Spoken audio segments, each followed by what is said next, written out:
दसऱ्याच्या तुम्हा सगळ्यांना खूप खूप शुभेच्छा।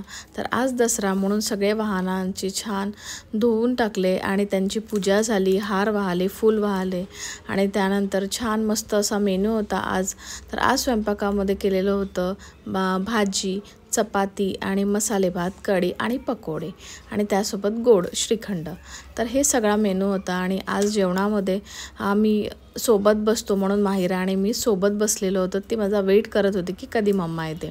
मग आज दसरा असल्यामुळे काय घालायचं हा खूप मोठा विचार होता। मग विचार केला की आज माहिराला नऊवारी घालून देते आणि त्यावर छान असा मस्त असा गजरा लावून देते आणि खरंच ती खूप खूप सुंदर दिसत होती, जणू काही महालक्ष्मीच। मायराला रेडी केलं आणि सेम कलरची मी पण साडी वेअर केली आणि त्यानंतर मग छान मायराला म्हटलं की देवाला चल आपण सोनं वाहू।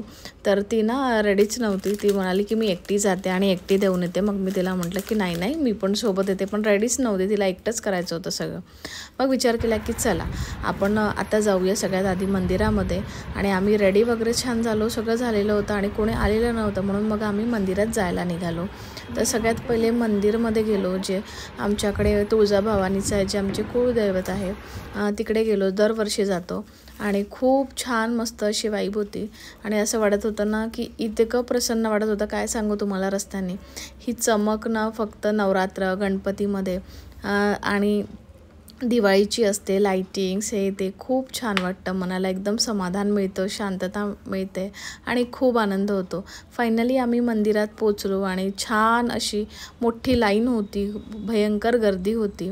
तरी पण हे मंदिर भरपूर लोकांना माहिती नाही त्यामुळे इतकी गर्दी नसते, पण यावेळेस बरीच गर्दी होती आणि मंदिर पण खूप छान केलेलं आहे आता आणि त्यामुळेच मग छान मस्त आम्ही पण ओटी घेतलेली होती, तिथूनच घेते मंदिराच्या बाहेरून ओटी आणि मग ओटी भरली, छान देवीला नमस्कार केला, भरपूर मागितलं काही काही जे मला पाहिजे एक एक सगळं पूर्ण कर हेही मागितलं आणि मग त्यानंतर आम्ही निघालो घरी जायला। घरी आल्यानंतर सगळ्यात पहिले मग माझे आई बाबा पण सोनं द्यायला येतात। आमच्याकडे असं असतं की जावयांना नारळ पान द्यावं लागते आणि पैसे म्हणजे 51 151 असे पैसे देतात, नारळ देतात आणि 2 विड्याची पानं असं देतात आणि मग सोनं देतात जावयांना दरवर्षी।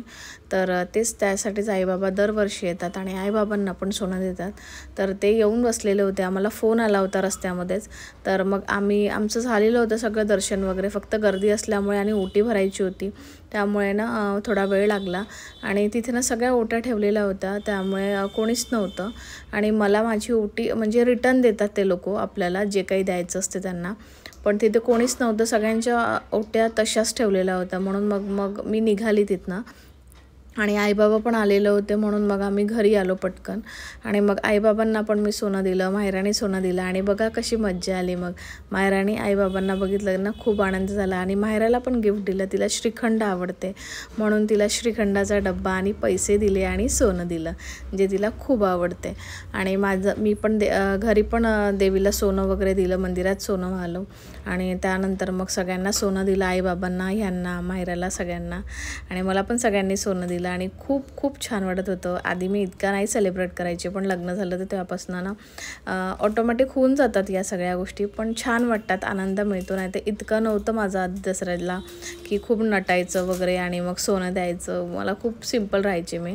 आता पण फार जास्त असं काही खूप मटकत नाही, पण बेसिक जे असतं तेवढं तर फॉलो करावंच लागतं म्हणून साडी वगैरे नेसते।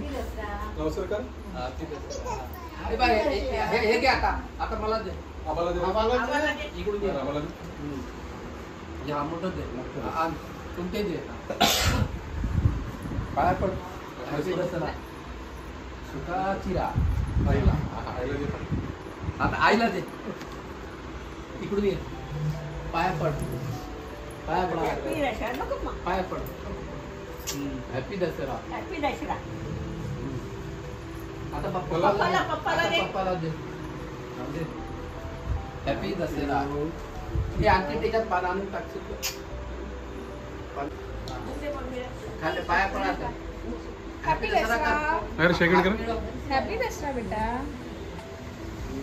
आई बाबा थांबा सोनं देतात म्हणतात।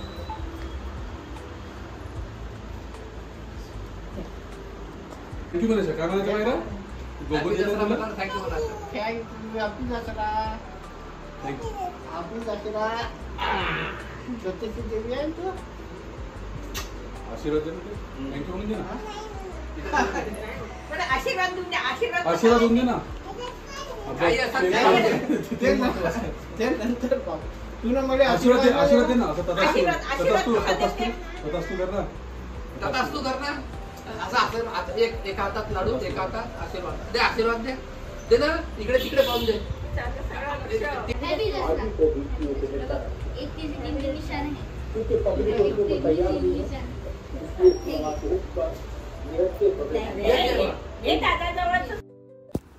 इतकी भाव खात होती ना मायरा. तिघं जण हे आलेले होते सोनं द्यायला मायराला, पण तिला घ्यायचंच नव्हतं. मग फायनली याच्याकडलं आदिराजकडलं घेतलं तिने.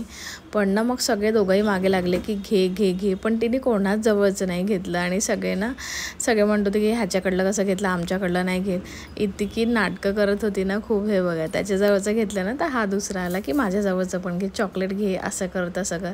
पण नाही म्हणजे नाहीच होतं आमचं. मग हे छान मस्त मस्ती करत होते तिच्यासोबत. हे आहे छोटे क्यूट आमच्या घराजवळ असतात, हे इकडेच राहतात जवळपास. आणि त्यानंतर मग आम्ही मंदिरामध्ये छान नवमीचा प्रोग्राम होता. तर देवीचे घट होते इथे, घराजवळच आहे हे मंदिर. आणि तिथे छान मस्त अशी पूजा केली आम्ही, आरती केली आणि नवकन्याचं जेवण होतं. माहिरा पण बसलेली होती इथे जेवायला आणि छान मस्त जेवण केलं माहिराणी. आणि भरपूर काही होतं जेवणामध्ये. सगळेजण आपापल्याकडून आणतात ज्यांना घरी पॉसिबल नसते. आणि ते सगळं झालं. माहिराला काही गिफ्ट्स पण मिळाले. नंतर खूप सारे गिफ्ट्स मिळाले. काय ते पुढे मी दाखवते. आणि इतका पसारा झालेला होता. आणि माझी पण इतकी ज्वेलरी होती जी माहिरासाठीच मी जास्त आजकाल यूज करते. ते सगळं सेट करून ठेवलं. हे बघा इतके बॉक्सेस आहे याच्यामध्ये सगळी ज्वेलरी आहे माहिराची स्पेशली आणि थोडीफार माझी आता असं म्हणता येईल. आणि हे बघा हिला ना इतके गिफ्ट मिळालेले होते ना माहिराला. क्लिप्स, बो, हेअर बेल्ट, आणखी परत नेल पेंट, वेगवेगळ्या डिफरंट टाईपच्या क्लिप्स, छोटे बोज, क्यूट खूप छान आणि काही मिळालेलं होतं. आणि मारायला खूप आनंद होत होता हे सगळं बघून की म्हणजे लास्ट टाईम इतकं नाही मिळाले तिला गिफ्ट्स, पण यावर्षी तर भरपूर गिफ्ट्स मिळाले तिला. आणि काही गिफ्ट्सना म्हणजे यांच्या मावशीकडे पण आम्ही गेलेलो होतो. स्वाशींचं जेवण होतं आणि मायराला पण गिफ्ट्स मिळाले आणि मला पण मिळाले. पण मायराचे काय आहे ते मी दाखवते की मायराला ना छान मस्त हे कलर पेंट्स, आणखी परत वेगवेगळ्या टाईपचे बो, ज्याला मस्त सुंदर लेस मणी वगैरे आहे, हे यांच्या मावशीने दिलेलं होतं. हे पाऊच आणि या छोट्या गोड भरपूर असे गिफ्ट जमा झालेले होते मायराकडे. आता वर्षभर तरी मला वाटते घ्यायची काही गरज नाही, पण आपल्या असतं ना लेडीजचं की जे दिसलं जे आवडलं ते लगेच घ्यायचं. कितीही असो जवळ तरी मन जातंच आपलं. तर मी पण याच टाईपची आहे आणि गिफ्ट्स भरपूर आले म्हणून मायरा तर जाम खुश होती. तिला तर खूप आवडले. आणि गिफ्ट्स म्हटलं की कोण नाही खुश होत. मी खुश होते काय, सगळेच खुश होतात. सगळ्यांना खूप आवडतात गिफ्ट्स आणि मायरा तर प्रचंड खुश होती. तर हे सगळे गिफ्ट्स आता मला असं वाटतं की हे सगळे ॲसेसरीज आता वर्षभर तरी पुरणार आहे मायराला. पण आपलं असतं ना की काही चांगलं मिळालं की हे पण घे ते पण घे, त्या टाईपची मी पण आहे. आणि एवढं सगळं मिळाल्यानंतर पण मन जातंच काही ना काही घेण्यामध्ये. तर चला, व्हिडिओ कसा वाटला नक्की सांगा. व्हिडिओ आवडला असेल तर नक्की सबस्क्राईब करा, लाईक करा, शेअर करा आणि असंच प्रेम द्या मायराला. चला भेटूया पुढल्या व्हिडिओमध्ये. तोपर्यंत take care and bye bye. हे सामान कुठे ठेवायचं याचा सगळ्यात मोठा प्रश्न आहे माझ्याकडे आता, कारण की हे वेळेवर दिसलं पाहिजे म्हणून.